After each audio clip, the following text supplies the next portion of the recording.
Mheshimiwa Rais kwa mamlaka aliyopewa na Katiba chini ya ibara ya 37(5) amempendekeza afuataye kuwa makamu wa rais wa Jamhuri ya Muungano wa Tanzania. Na aliyependekezwa, nitasoma karatasi hii kama ilivyo.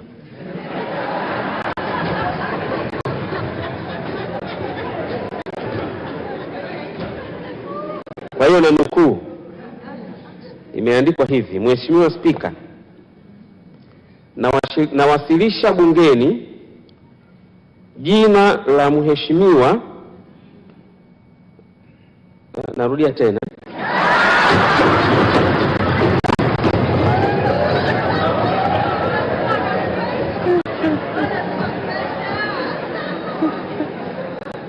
naomba maji ya kunywa.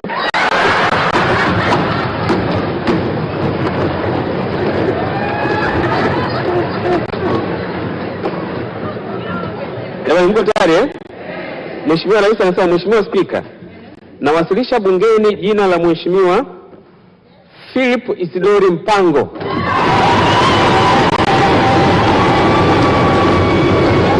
kwa nafasi ya makamu wa rais wa Jamhuri ya Muungano wa Tanzania.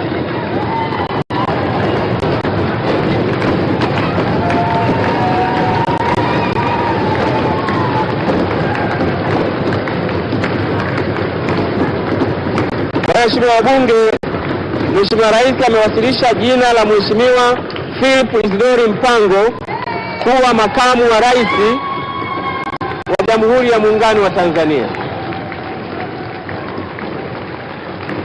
Katibu. Kwa rekodi zako.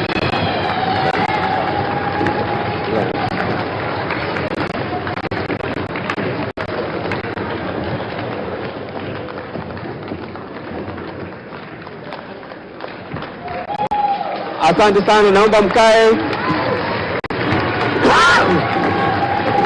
Kwani Mpango yupo? Wapi?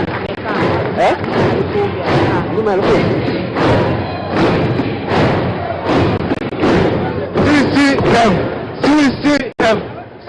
Sasa naomba mkae.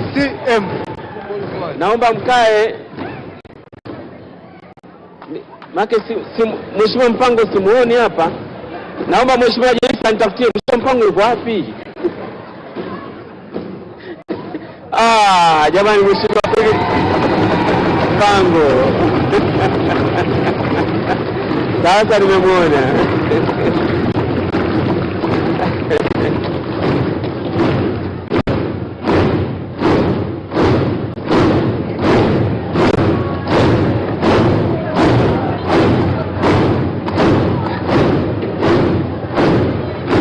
Asante sana Mheshimiwa Mpango, naomba ukae.